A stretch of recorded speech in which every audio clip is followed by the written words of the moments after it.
Thanks, Mr. President.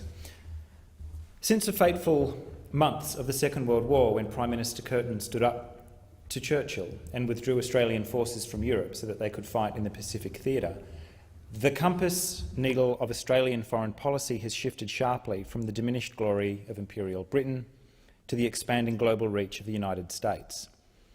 Without thinking too hard about what it would look like if we ever called it in, we sheltered ourselves under the US nuclear weapons umbrella, endorsing a doctrine which has held since the 1950s that the only way to guarantee security was to threaten global incineration. During the Cold War, we followed the United States into the slaughter in Vietnam, Laos and Cambodia in the name of domino theory and the containment of the communist menace.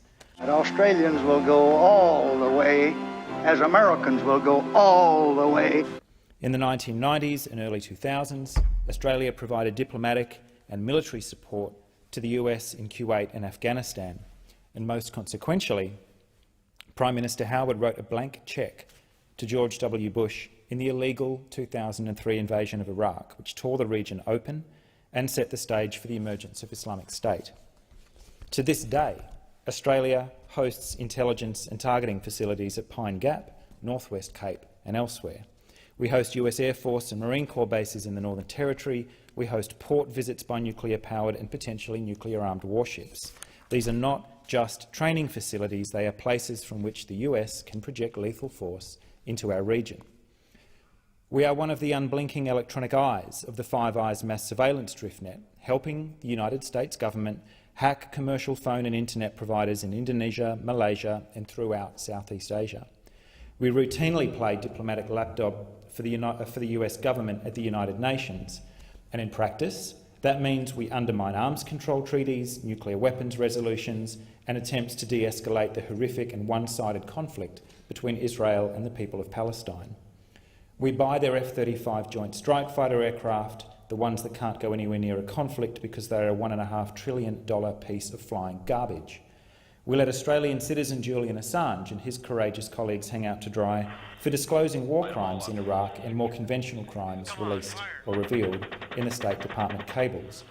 When the United States government says jump, if we're lucky, our Intelligence and Security Committee will do a rapid and bipartisan inquiry into how high, but inevitably we jump. You would have thought that as an opinionless, impressionable and largely obedient client state, Australian governments had more or less proved their credentials. Australia's foreign policy and its defence policy is set in Washington DC, not in Canberra. That was true under the Howard government, it was true under the Rudd-Gillard governments, it was nauseatingly evident under the Abbott government, and it is painfully on show now. Donald J. Trump inherited President Obama's drone assassination program, his global mass surveillance apparatus, his Asia-Pacific pivot that cemented the encirclement of China with a network of military bases in Australia, the Philippines, South Korea and Japan. Mr. Trump inherited Obama's unprecedented attacks on whistleblowers and journalists, and maybe that all seemed benign when the argument was being run by a gifted orator like Mr. Obama, but it wasn't benign. This is how NSA whistleblower Ed Snowden put it in a June 2003 interview in a hotel room in Hong Kong. In the months ahead, the years ahead, it is only going to get worse until eventually there will be a time where policies will change, because the only thing that restricts the activities of the surveillance state are policy. Even our agreements with other sovereign governments, we consider that to be a stipulation of policy rather than a stipulation of law. And because of that, a new leader will be elected, they'll find the switch, and they'll say that because of the crisis, because of the dangers we face in the world, some new and unpredicted threat, we need more authority, we need more power. And there will be nothing the people can do at that point to oppose it. It will be turnkey tyranny.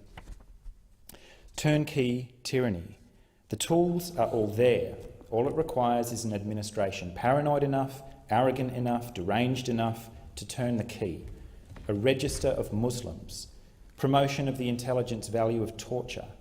Well, they asked me the question. I said, I'll answer that question. They said, what do you think about waterboarding? I said, I like it a lot, and I don't think it's tough enough. Overwhelming contempt for journalists and news organisations who are tasked to hold him to account. Casual hostility to the rule of law. The opinion of this so-called judge, which essentially takes law enforcement away from our country, is ridiculous and will be overturned.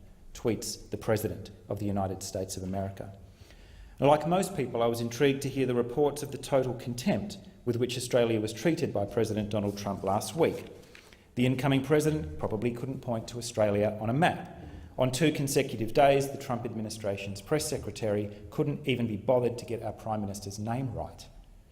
That while he has respect for the Australian people, respect for Prime Minister Trumbull, that respect for Prime Minister Trumbull, Prime Minister Trumbull, Prime Minister Trumbull, Prime Minister Trumbull. And these are the kind of things that could easily be given away as superficial breaches of protocol by an inexperienced administration, but it's not. Something much more malignant is underway here. It's been said over and over again that the foundation of our bond with the United States is our shared values. The deal that the US President wants to renege on is not some obscure negotiation over tariffs. It is about the life and death of 1,250 vulnerable and innocent human beings whose only crime was to flee violence and oppression in places like Iran, Sri Lanka, Afghanistan, Iraq. They are on the run from horrors that I hope no one in this chamber ever has to experience firsthand. Some of them are on the run from wars that Australia and the United States helped start. Some of them are fleeing authoritarian regimes supported or armed by Australia and the US and its allies. And they had the savage misfortune to flee into the barbed wire embrace of Minister Peter Dutton's Australian Border Force. And since then, more people have died on the prison islands run and paid for by the Australian government on Nauru and Manus Island than have been given safe harbour and resettled. People have been beaten to death. They have died of easily treatable infections. They have burned themselves to death. People are starving themselves and drinking drain cleaner just to make the suffering stop. Right now, a Kuwaiti woman, 35 weeks pregnant, suffering serious complications, is at risk because the government had to be pressured by a public campaign to airlift her to Australia. An award-winning Iranian cartoonist who publishes As Eaten Fish is about to die of a hunger strike on Manus Island. He says, "I cannot suffer anymore. I know now that I will have to die because I cannot suffer anymore." These are not the shared values of the people of the United States and the people of Australia. They are an expression of mutually assured inhumanity, a systematic hollowing out of empathy perpetrated by governments practicing a form of political sociopathy. All of us in here want to know what Mr Donald Trump will demand of Mr Turnbull in exchange for his extreme vetting of these desperate people. It seems obvious that the Australian government's degrading silence in the face of Mr Trump's Muslim ban is part of the price. Other world leaders were quick to condemn this act of indiscriminate racism. Nothing from Prime Minister Turnbull. Everyone has their price, I guess. And as it turns out, Mr Turnbull's was very low. Mr Trump appears to take an amoral and purely transactional view of international relations, just as he does in his business dealings. We know he has no respect for the weak, as evidenced by his weird crush on Vlad Putin. Pandering or attempting to appease such an individual is pointless. He is likely completely unaware of the storied history of our two countries, or of the Australians who bled and died chasing his predecessors' imperial follies in Southeast Asia and the Middle East. He couldn't care less. Well, I just don't think that Australia could have a better friend. If this were game theory and we were playing the prisoner's dilemma game with Donald J. Trump in the adjacent cell, at least we know that he will always sell us out, every time. But of course this is not game theory, this is deadly serious. This fragile narcissist has the launch codes for just under 1,800 deployed nuclear weapons, any one of which could turn a city into radioactive ash within half an hour of the command being given. And obviously 1,800 of these genocidal weapons was not enough, because he then announced a new nuclear weapons arms race on Twitter. The bulletin of the atomic scientists then moved the hands of the doomsday clock to 2 minutes and 30 seconds, to midnight. The last time we were here was 1953. Midnight, in this context, signifies a nuclear exchange in which millions or perhaps hundreds of millions of people lose their lives, and we slide into a radioactive dark age. The violence wielded by this administration need not reach this apocalyptic scale. During the election campaign, Donald Trump promised to bring back waterboarding and other torture techniques. And since becoming president, he has said that torture absolutely works and that the US needs to fight fire with fire. Claims that maybe the US should go back into Iraq and take the oil. Executive orders setting in motion the re-establishment of CIA black prisons around the world. The calculated and deliberate provocation of race hate and religious extremism. This is fascism in larval form. That is not a word that we should ever throw around lightly, particularly as its definition is so contested. But try this.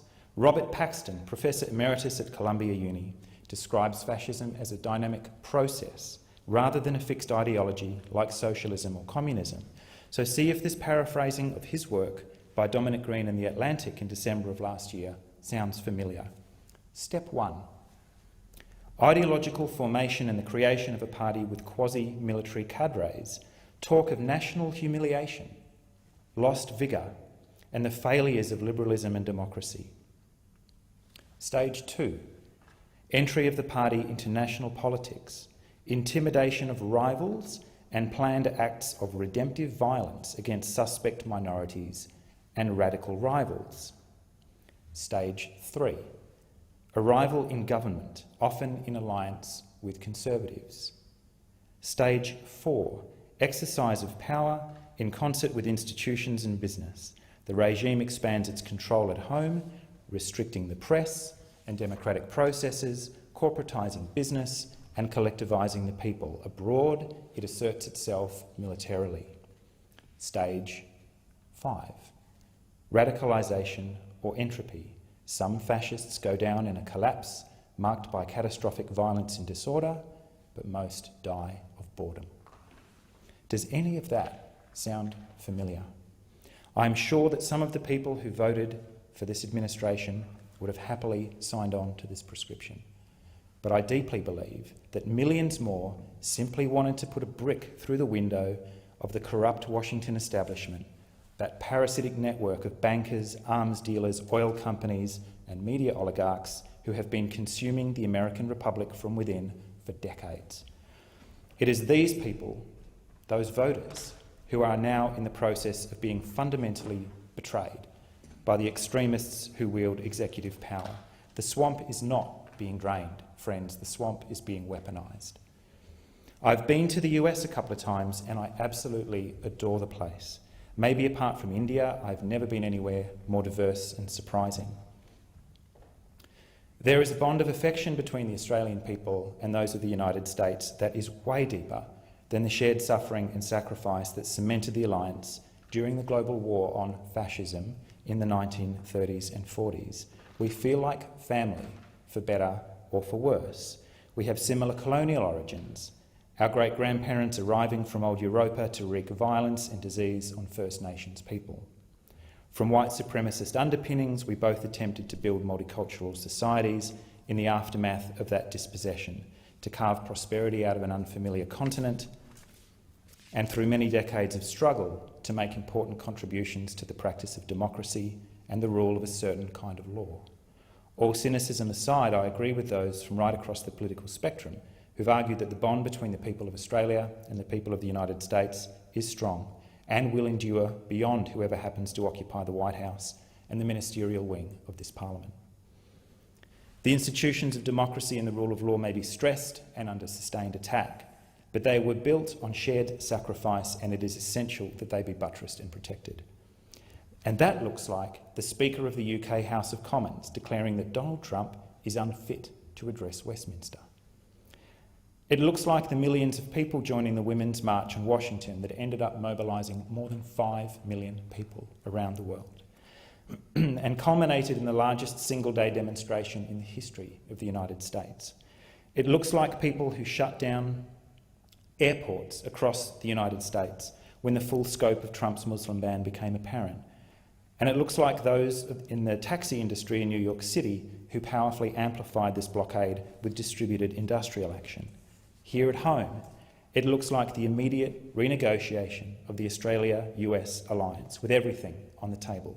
Pine Gap, Five Eyes, the US bases in the top end. It is time to make our own way. Donald Trump is a product of the United States, but he is everyone's problem. What left of it there is to write will not look kindly on those who tried to appease this thing, or normalise it in the financial press, or do as our Attorney General did today and tried to pretend that this is just a minor acceleration of business as usual. This is not a time to cave in. This is a time to stand up, and not in order to return to the deadening neoliberal status quo, but to remind ourselves that another world is possible. This is a time to resist.